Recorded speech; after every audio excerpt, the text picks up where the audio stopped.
You sometimes ask me legal questions, and I have to tell you that this is a consultation. If you want me to represent you, here's my representation agreement, which Miles never signs. and then you know, after a drink or two, sort of more. She divulges more information.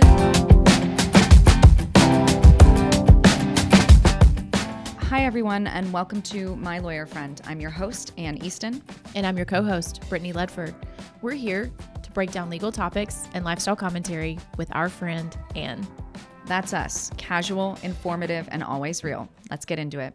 Before we start, the information, opinions, and recommendations presented on My Lawyer Friend podcast are for general informational purposes only and shouldn't be construed as legal advice on any subject matter.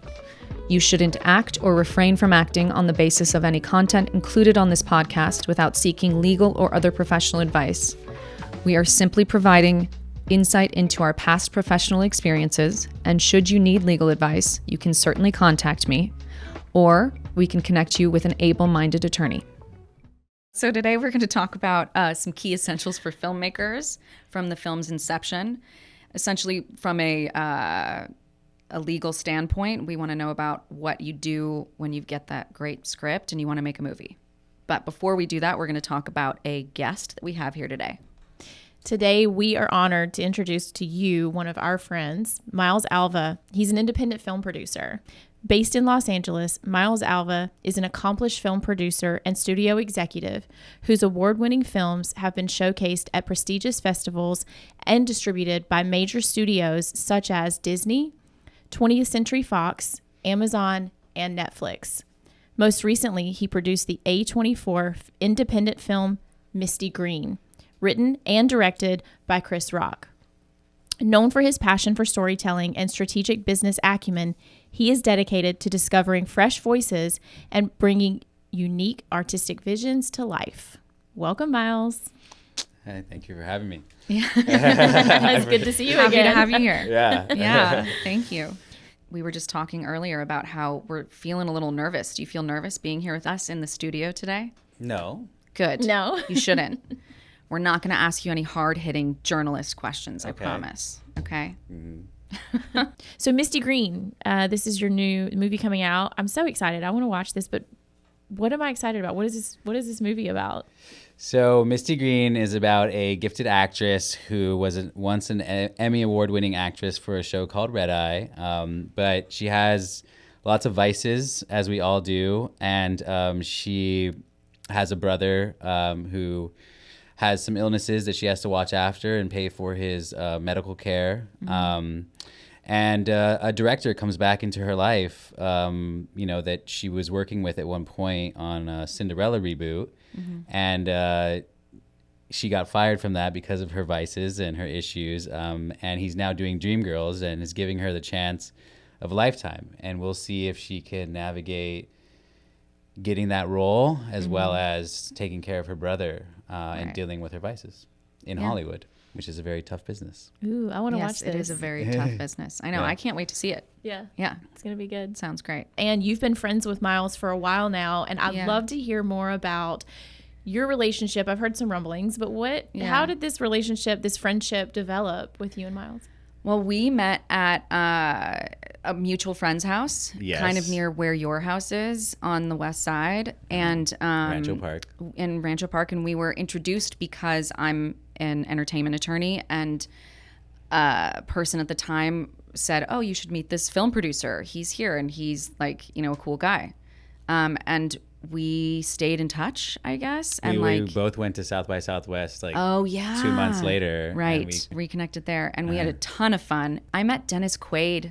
You remember that time? That was that one party you invited me to. Yeah. And he told me I had a really good face. That's great. That's his line. Yeah. Is it? Oh, thanks a lot. Okay. Great. No, you have a wonderful face. Yeah. Thank you. I love your face. Yeah. Thank you. But yeah, we kept in touch, and I mean, it's a friendship, obviously, but because I'm also a lawyer and you're in this industry and I do this for a living as well. Yeah. You sometimes ask me legal questions, and I have to tell you that this is a consultation. If you want me to represent you, here's Right. my like representation agreement, which Miles never signs. and then you know, after a drink or two, sort of more.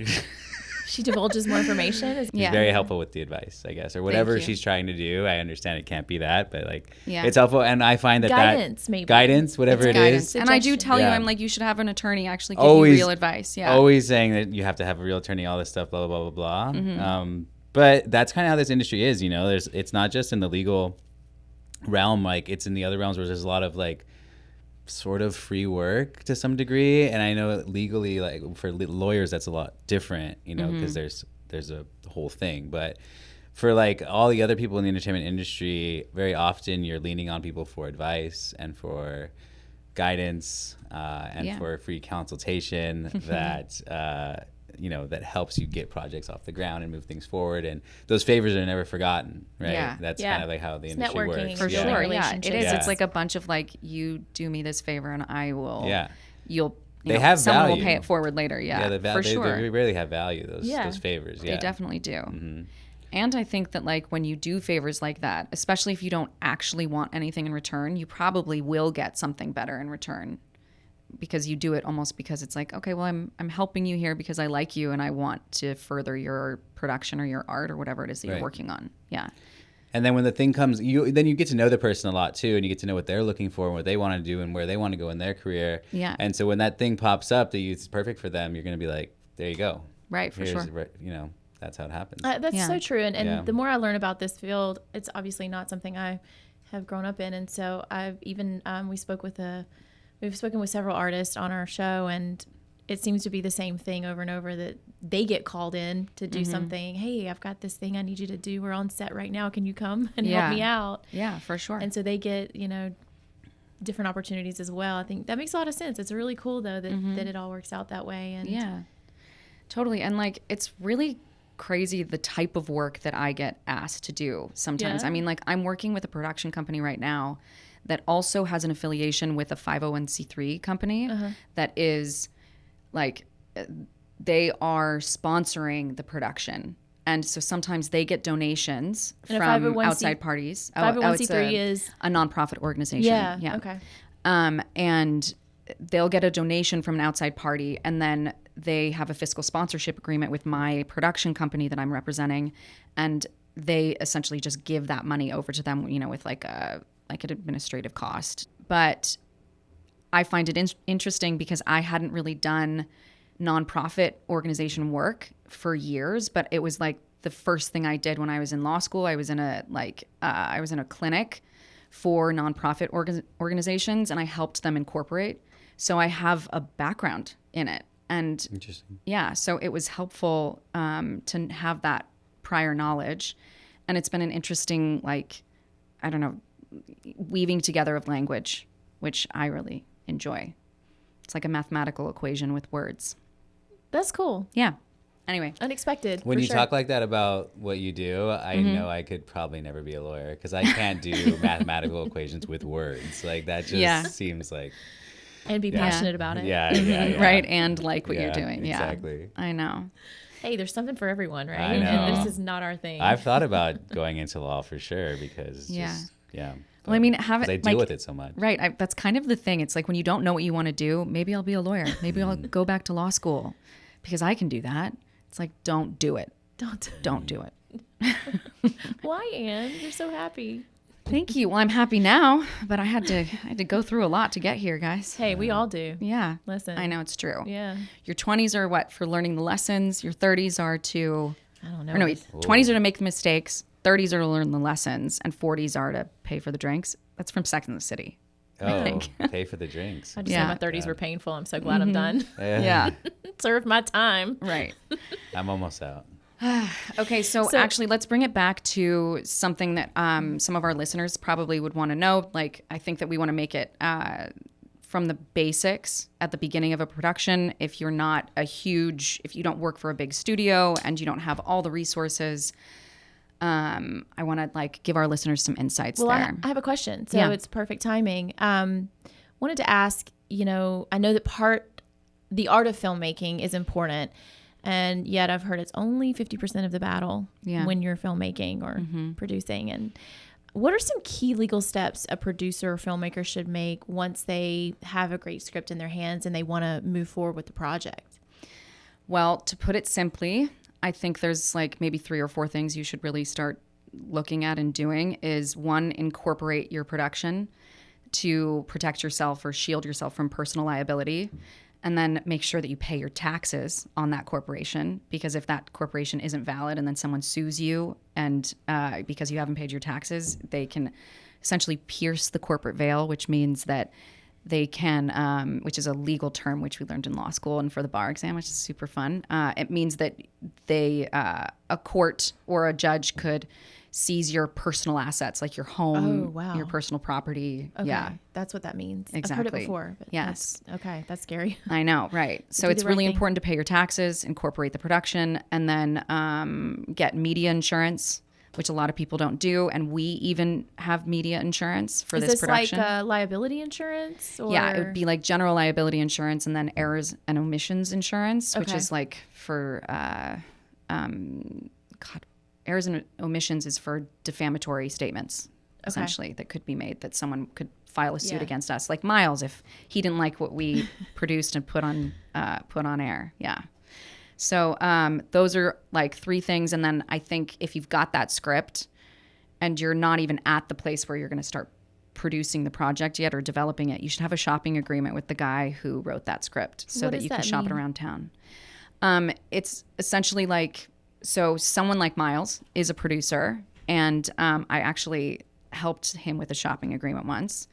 You have a really great script, and someone has, maybe a writer, a screenplay writer, has written it and given it to Miles in order to possibly produce and get it made somewhere. And in order to make sure he has the rights in order to even shop that around town, and to basically make sure that he can be a producer on that project because he's taking the time in order to do that. It gives him the rights to that script. Attaches him to the project as a producer. Yeah. And it gives him the copyright, in the ability to have the copyright, usually only for like a term. Yeah. If you're lucky, you get 2 years, but mostly it's a year or 18 months. Yeah. Okay. Mm-hmm. And is there, like, what else should a producer, like, what would they need to know from the beginning concerning, like, everyone on set? So I know there's more than just, like, the talent, their vendors, things like that. Is there anything else? Unions, guilds? Yeah, there's, like, tons of agreements. Now we're getting into, like, the actual production, right? So there's, you have to have an agreement for everybody that's on that set. And every like item that's on set, from the boom operator to the equipment that comes on set, like the cameras, and to the director of photography, which would be a head of department, and then like even to the porta potties that they put on set. Yeah. It's no different than basically every time you make a film, you start a small business. Yeah. And you pretty much close it after. But it's like you have a business, you come up, you hire employees, you run a business, and you're out. It's little small businesses, each one of them. That's a really good analogy. Yeah. So you're telling me every time you have a new project, so let's say you do a new film, you do all of these agreements, you create all of these agreements and run it. I guess your attorney helps guide you through that. And then the taxes, all the things she's listing. And then once you wrap, then you essentially shut down that business in a way and then move on to the next, right? Yeah. It depends on what the studio or what they're doing with the entity. But usually these entities are single-purpose vehicles that are made for just the production of the film, and the copyright lies with, and the ownership lies with whatever entity, assigned it to that SPV. Well, you've been doing this for a while, and so my next question naturally is, do you have boilerplate templates that you pull up and you have on file that when you're starting the next project, do you have a checklist? Because this is me. I'm a checklist person, and I file everything. I like to have everything on hand. Is that how it works for you, since you're doing the same thing and essentially you don't want to like forget something? How does that work for you? Yeah, you have teams. You have teams of lawyers, and teams of lawyers, teams of accountants, teams of other people that have done it many times. The unions and the guilds provide you with the proper agreements that they need to sign. And then your lawyer handles a lot of that. Yes, they do. Yes, they do. Yeah, but the lawyer does have boilerplates, and if the lawyer has worked with the studio for a long time, they have all the language that the studio requires, you know, in their particular like general agreements for crew and crew deal memos and things like that. And typically they're not in-house. These attorneys are not in-house attorneys. Production attorneys depends. Yeah. Okay. So, I mean, Okay. there's also separate attorneys. Like I did for many years, mostly development work. So there's development attorneys and then there's production attorneys. And I was fortunate enough to do both because I worked at a large law firm. And then I also worked in a smaller company that allowed me to do production work as well. But yeah, it's very separate. And I don't know where I was going with A lot that. of times the production legal people are like third party companies that work with the studio, but have like basically their whole lifeblood is the studio films because they're just so ingrained. But they're, you know, they don't keep them on staff. They have their head of legal or whatever. Right. That kind of oversees them. And But it's generally like outside counsel for the production. Yeah. And then sometimes studios have production attorneys in-house that oversee the outside counsel. Yeah. That makes sense. Yeah. You know, I feel like in this world, there's so many different ways to skin a cat. Yes. In my world, I come from more sales, medical, etc. And there's you do it, you do the thing. It's really interesting in this industry. You guys, there's no one way to do it or do it right or do it well. It's like it's But I mean, not ultimately, a one size fits all. yeah. Ultimately, you want to do everything right because you're going to distribute your film. Sure, I'm just saying as far as steps to take. Yeah, but yeah, no, exactly. the law is the law. Yeah. Legal is Yeah, but you want to take all those steps because the distributor is going to want to see a clean chain of title. And if you don't have that, you'll have to clean it up before they'll agree to distribute it. There is like a bottom line process that's Yeah. common across all projects. But luckily, like, because we're in art, like each one has their own unique nuance that kind of changes it a bit. But at the end of the day, it's pretty much there's a system to get your talent on, get everybody on, get everyone out, get everyone paid. Like there's a whole, and there's people that like work in this industry that dedicate their lives entirely to like perfecting that system and make a lot of money doing it. Yeah. Running stuff for studios, you know. That's Right, cool. for sure. Yeah. Speaking of chain of title, Yeah. I have a odd question, I guess you'd say. You're going to make a film. You're thinking about the distributor and the agreements that should be in place before even filming for the chain of title? Yeah, because as I said, the distributor is going to want to see that or see all of that. The chain of title that basically shows that you own the copyright or all of the rights in the film. Because if you don't, they won't take the generally won't take the risk. It legitimizes everything in a way, I guess, right? It's Yes. Yeah, that makes sense. I just want to clarify that. You'd mentioned it and Yeah, for makes sure. sense. And so question for you both. Maybe Miles, who are the big distributors in the industry right now? Big distributors in the industry? The major people, Netflix, Apple, Amazon, Disney. Those are the big But who are people. like the other smaller ones? Like I worked with Bleecker Street. Bleecker Street. Yeah, Bleecker I Street did a movie Media. with that. They had their like sister brother companies are Decal and Neon. Yeah. So yeah, I've worked with them. They're what they call a mini major. Yeah, but Neon is also a studio, isn't it? Yeah. Yeah. They just like mini major is kind of Yeah. what they are, like a 824, you know, these kind of things. Yeah. There's other ones out there I'm probably not even thinking about right now, but there's a ton of them. But there's really only, you know, so many huge, and it's getting fewer now. Right. Yeah. So you said they're getting fewer. Is the industry changing? Does that mean like they're just that the bigger companies are just becoming more dominant and it's hard? Buying up, yeah. So does that make it harder for an independent producer or distributor or anyone in the independent world to make it these days, or is that an ongoing thing that's always going to be? There's always going to be space for them. A lot of colleagues have strong feelings, saying yes, it does make it harder. But I don't know if I have like done my research enough to know if that's true or not, or have a strong opinion about it. I just try to keep working and try to keep finding new projects, and am hopeful that people will still keep creating. And yeah, I don't know. I don't know if it will or not. I know that like the big companies are paying a lot of money to buy and acquire stuff that's not made in-house. And but they still need stuff made, so hopefully now that they're buying it up, it'll still be made. Right, yeah. Just it'll be more cost effective for them. So for me, in my position, that means that as long as they're making stuff. Yeah. I'm a maker, so like I'll be good, but I don't think they'll stop making stuff. No. You know?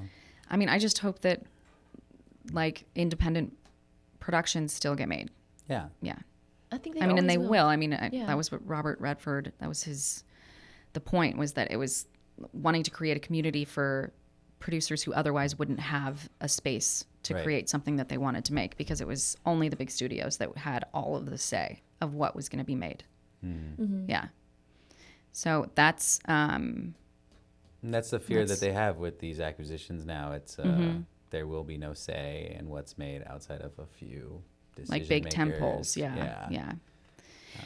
Well, yeah. Anyway, this was the conclusion of our legal discussion, and you did great. Cool. Well done. Great. Yeah. And There after was something I was going to say I want to add. Actually, Yeah. is that okay? Yes, you About can. the chain of title. yeah, go for it. So with the chain of title, I think just as advice, like also producer getting involved in a project, you should try to make sure that the chain of title is in place, especially if it comes from some other material that could For be sure. copyrighted or something like that. And then not only will you need it for like the distributor or the financier, but there's tons of government organizations and the unions will also need to see this clear chain of title in order Yeah. for you to operate. Exactly. Yeah, he's been taught well. Look at there. Yeah. Anne, did you teach him all of this? No. You can't He's take been credit? I can't take credit for this. Yeah. Maybe a little bit. No. I think it's his education. It is He's a his Trojan, education. right? He is a Trojan. We'll get into that after the break. Okay, well, thank you so much, Miles, for bearing with us through the legal topics and, being my friend. And I think that we've hopefully provided you all with some insights about what to do from a legal standpoint when you've started your production. And up next, we're going to talk about what Miles is working on right now, what he's done in the past, and a few, industry-related news topics, actually. Yeah. I'm excited. We'll get into that after the break. So we're back, and we're going to talk about all things Miles and what he's working on, and about the entertainment industry at large, I guess, which I think is a big, interesting topic in itself, right? Well, Miles has a lot to say. He has a lot really going does, on. yeah. He might That's withhold some definitely not things, true. but He's got a lot to say, and it's like very A nonchalant. lot to say or a lot to say? A lot Both. to say. Oh, okay. Yeah. Yeah. Do you not feel like you have a say? A lot of say in this industry is kind of hard to come by. I know. Yeah. you are the Miles Alva. What are you talking about? Yeah. Right. Okay. Okay, so let's kick it off then. What are you working on right now? I just finished working on a movie that's written and directed by Chris Rock. It's called Misty Green, starring Adam Driver and Daniel Kaluuya, and Rosalind Elazar actually plays the lead, and she's amazing. She's on that show Slow Horses with Gary Oldman, and Anna Kendrick is in it as well, and many other celebrities, Anthony Anderson and Busta Rhymes. No way. Topher Grace. Busta Rhymes. Yeah. A wonderful young actress named Alexandra Shipp, who's everyone will know soon, as well as Rosalind. Yeah, and That's quite the lineup. it's quite the lineup. Yeah. And it should be coming out next fall, I think. Just Nice. wrapping up the edit right now, and then it should be done in the first quarter of the year, and then hopefully festival. Yeah. Are you guys hoping to release it at a festival? I think the target is Cannes. Nice. Mm-hmm.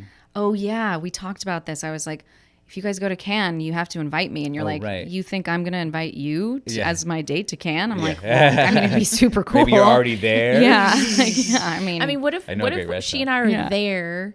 We're in the area, and you can just invite us to the premiere. Yeah. We just happen to, we can. I think that they sell tickets to that. They do, but I don't want to buy a ticket. It's a big theater, I hear. It is I a haven't big been. theater, I yeah. haven't been. You haven't been to Cannes yet? I haven't. I've been to Cannes, but for holiday. Oh, nice. Yeah. What did you think of Cannes? I liked it. Yeah. I liked it a lot. There's this wonderful restaurant. I can't remember the name of it, but I'm very, I have to go back. Yeah. I wish I knew the name. I'm probably Is gonna it like pronounce it either. like an Italian? I bet it's, a It's French. fish. Oh, is It's it? very French. Okay. Uh, Of course it's French. yeah. Right. In Cannes, yeah. Yeah. It's very French. That makes sense. I don't know. I was literally just thinking of this restaurant I loved in Cannes, and it was an Italian place that I got an Aperol Spritz at. Oh. And it was amazing. But it was because we were very close to Italy. Yeah, and you are. Yeah. God, the south of France. Wow. Yeah. Okay. What were we talking about? Something else? Cannes is the target for the movie. Yes, Okay. the recent movie. Awesome. Yeah. What are you Nice. excited about on this? We've talked a little bit about it and having drinks and stuff. What are you most excited about with this project? That's a good question. I'm most excited for the world to see Chris Rock do something very different. Yeah. And that would be directing. No, he's directed throughout his entire career. What is It's he about doing? the tonal thing. You might expect. Oh, like a different. You might expect vibe, different tone. hard toned or movie. straight up comedy Yeah. from someone like Chris, who has a storied career in that genre. But this is much more serious and drama. And but obviously it's Chris Rock, so you have comedic Some comedic parts moments. of it. Yeah. Yeah, of Comedic course. relief. Yeah. But you're also working on a ton of other stuff. Yeah. Yeah. As one does. Can you As one talk about does. any of Right. it right now? Yeah, I mean, I'm working. So I'm circling another thing with A24, which I'm really excited about. It's still in the works, but that movie is a script that was going around Hollywood for a long time that people really love, and a lot of people know about it. And I think A24, went out and got it, as they do. Yeah. And yeah, and it looks like they were happy with what happened with Misty Green, so they're looking at us to do it with Nice. them this summer in New York. Oh, Awesome. fun. Yeah. And what was the film that when I saw you at South by, what was that film? That's when I was an executive at Disney, and Yeah. that was Appendage, which is Oh, directed right. by Appendage. Anna Zlokovich, who's a wonderful filmmaker and friend. And you were there, so I had an extra ticket and brought you to the premiere at South by Southwest. Yeah, it was super cool. Yeah, And Emily Emily Hampshire. Hampshire, was yeah. in it. Was in it, yeah. Yeah, as well as Hadley Robinson was the lead, who's very wonderful. Yeah, she did well. But I mean, it was a scary movie. It was like a horror, and I covered my eyes like half the time. Do you Yeah. you don't like Yeah. horror movies? No, I can't handle it. Okay. I It's love What not they do call body horror. So there's, Yeah. a level of, I don't know, gore. special effects and puppetry work and gore that become, Yeah. So, Yeah. Body horror. It Would was that a be bit like gory. Saw, like one of those Yeah, where it's I very think so. gory? Yeah, I think so. Yeah, when you're like a lot of that Yeah. stuff. Yeah, could not watch Saw. What does it Had mean if to you turn can it watch off. that stuff? Am I a psychopath? No, I mean people watch. No, a the lot of true people like to bothers watch me. it. Yeah. I don't. I mean, but it bothers me. But yeah. Yeah. I mean, I used to like want to get scared, but I don't Yeah. know. I feel like life is scary enough. I But can't. we watch. true.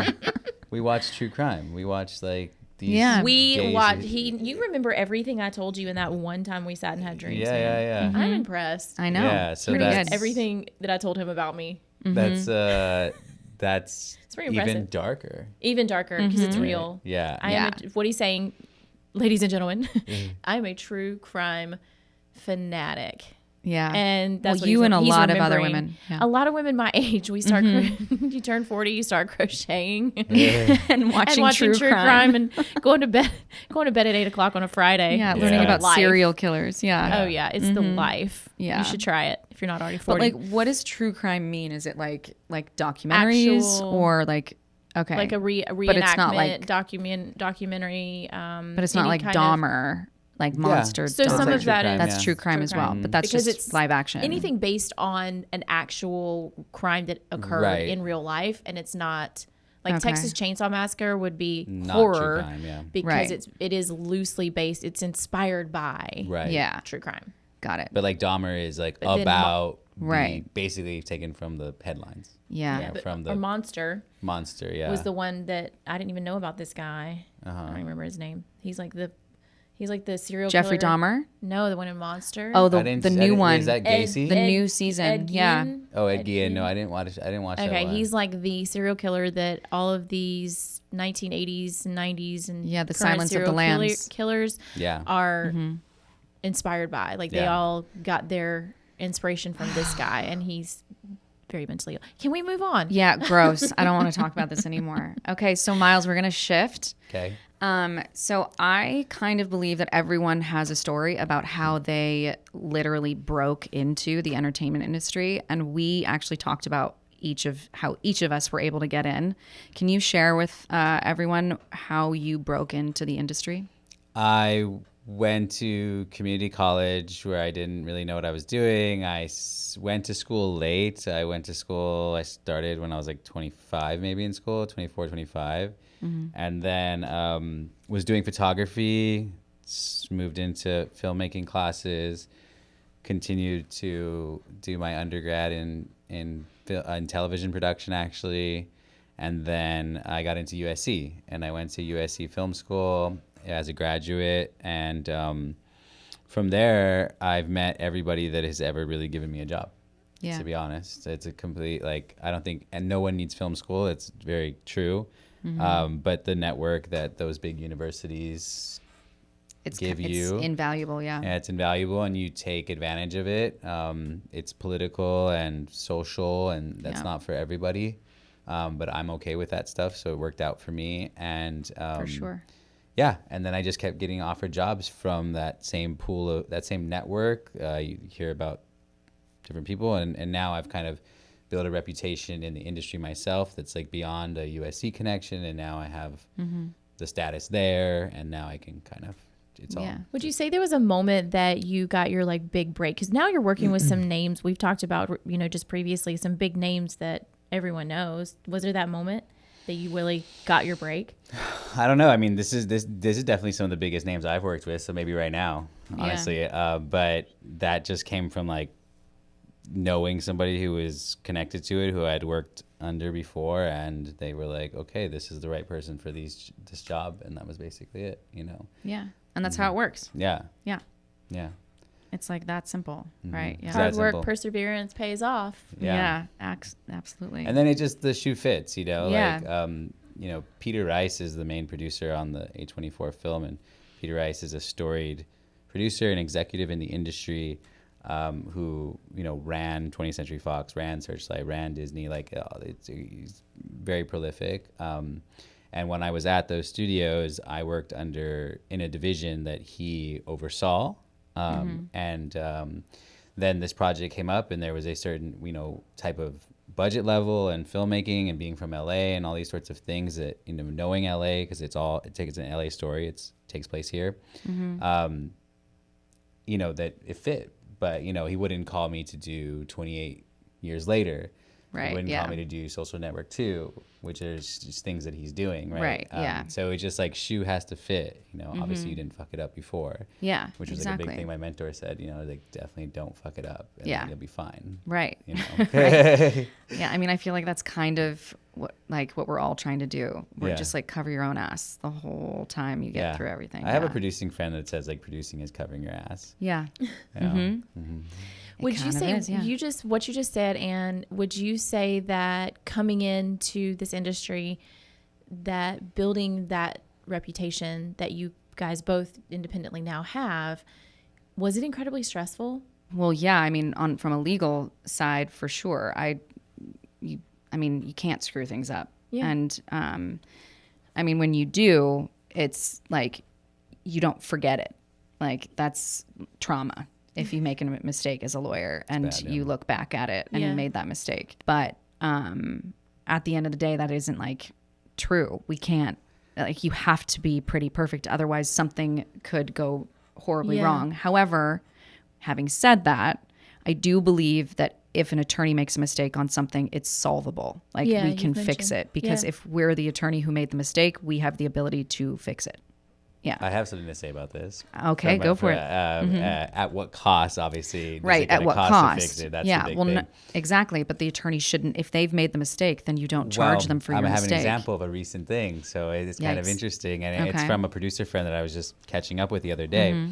So the CAMA. Oh, yeah. Do we want to explain the CAMA? Yeah.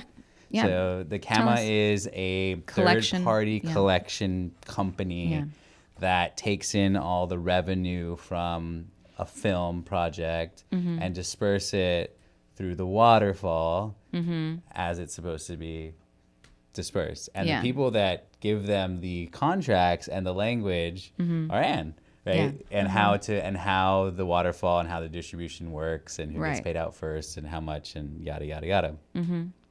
Well, there's this production that, you know, the investors do the money back, millions of dollars, and can't get it out because of a legal...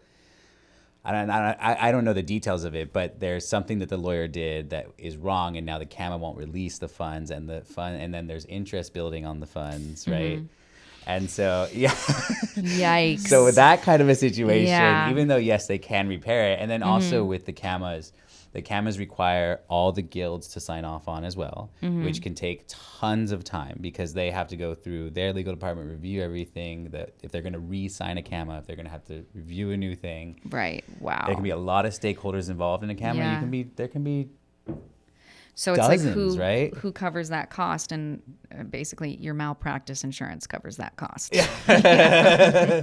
But that's the kind of like, you don't forget that because the lawyers, they can't mess that up, you know? Yeah. You know? And that's why it's really good. I mean, even for a sole practitioner like me, I like having other attorneys review my work. And I mean, or even just like an assistant who knows something about the law.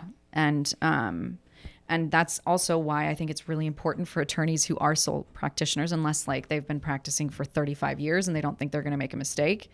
It's great for someone like me who started their own firm to partner with another law firm, which I've already done, which has been really helpful for me. Yeah, absolutely. Because I have people with 35 years of experience guiding some of my work. Yeah. This is all very interesting. Do you mind if I switch gears a little? Yeah, go for it. Please.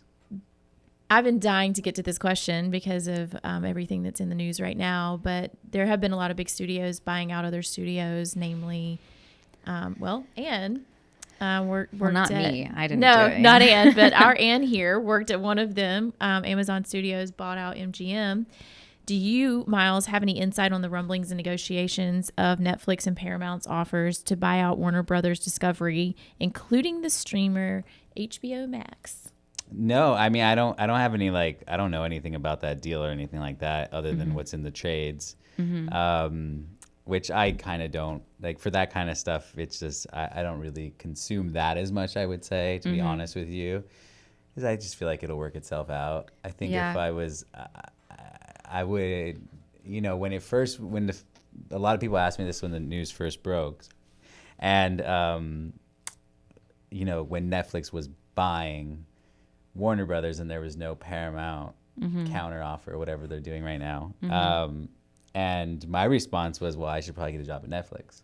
Yeah. You know, so like, I mean, that's just kind of how the industry works, I think. Like, right, yeah. I'm going to keep making stuff. So whoever's paying to make stuff, I'm going to try to be in business with them. Yeah. Because that's kind of all I do. And I don't really have another revenue stream. Right, for sure. And so, but with the Paramount coming out of nowhere, whatever it might be, I think that it's interesting, and I like that there's like a bit of at least like a movie company is buying it. Not that Netflix isn't a movie company, I guess they are, but I know, they're really specifically a streaming company. I know, and I kind of feel the same way. It's like Warner Brothers is that like, you know, quintessential studio, classic. like they have the classic. They have this huge place in Burbank, and I mean, I bet that's what Netflix wants. Is that. I mean, they have their own studios now too, though. Yeah. I think it's like Netflix maybe unintentionally, but just like, I don't know what the word would be, but like unintentionally has made their movies probably intentionally actually, not really for theaters. Like they make them for you to do something else. Yeah. Like where you can be on your phone or pay attention because they know they're going to live there. And so the biggest issue I think like real creators have is that they might not be, the Apples and the Amazons and the Netflixes might not be invested in making movies for watching movies. Yeah. Right? Which is That's a bummer. a really cool perspective, though. I never thought about that. Yeah. I know, You're but right. When I'm watching Netflix, I'm on my phone. I know, right? Exactly. And that's actually, it's actually the dumbing down of society in a way because they're making films for people who are on their phones and scrolling. Right. And I thought this was a me problem. And they're making storylines much more like they're not making storylines very difficult to follow anymore. They're making them more simple. Yeah, because they will be viewed at home by more people than they will be in the theaters. Yeah. But maybe with Paramount and Warner Brothers, you know, maybe they would still hold to that tradition to some degree. But all of them have that same dilemma. They're, most of the audience is going to watch at home because it's cheaper, honestly, and more convenient. Yeah, exactly. Agreed. Well, I mean, we've already kind of touched on this, but do you feel like big buyouts like this impact you as an independent producer? No, I haven't seen the effect yet. I don't know if there's really been one since I only graduated USC in like December 2019. So 6 years almost. Oh, wow. Seriously? Mm-hmm. Oh, yeah. I feel like I did know that. But you are older than me, right? We did decide that, yeah. No matter how old you are, I'm always older than you. Yeah. Perfect answer. Perfect answer. Okay, well, with that said, that's all of our questions for today. Thank you so much for coming here and for chatting with us today about what you do and the industry and how we interact together. And I feel like if people have questions, you're welcome to let us know so we can maybe elaborate, and maybe you can come back if you ever want to. Yeah? Yeah, sounds good. Well, I like to end every episode because we're here with our friends, and the only way you get to know your friends better is asking them fun questions that you would never otherwise ask. So I like to end every episode with a fun question, and today I'm going to start with Anne today. Okay. Anne, what is your most unhinged pet peeve? Well, I think my most unhinged pet peeve, which any partner or brother has witnessed, is my particularities about the dish towels and hand towels in the kitchen specifically. I feel that they all have separate uses, and I don't like it when someone uses my pretty my pretty hand towel that I use to wash my hands with soap and then dry, that I got in Italy, and it's really pretty. I don't like it when men use that to clean up a wine spill, because it ruins the hand towel, and it's very annoying. And then I have to get the wine out of my pretty towel, or I have to throw it away, or I accidentally bleach it, and then I can never use it again. And then it becomes the rag that they used it for. So there's rags, and then there's hand towels, and don't touch my pretty hand towels. Leave Anne's hand towels alone, everyone. Yeah. And that's my Stay safe unhinged out there. pet peeve. I'm sorry. I'm sure that other people can relate. I feel a little bit like Monica from Friends, where she has all of those different uses for particular, towels, hand towels. Anyway, yeah. Miles, I need to know, what is your most unhinged pet peeve? What's yours? What? It's a good tactic. really wanna He's know like, what no, mine I want to is?" hear yours Yeah. first. Yeah. People who drive the speed limit.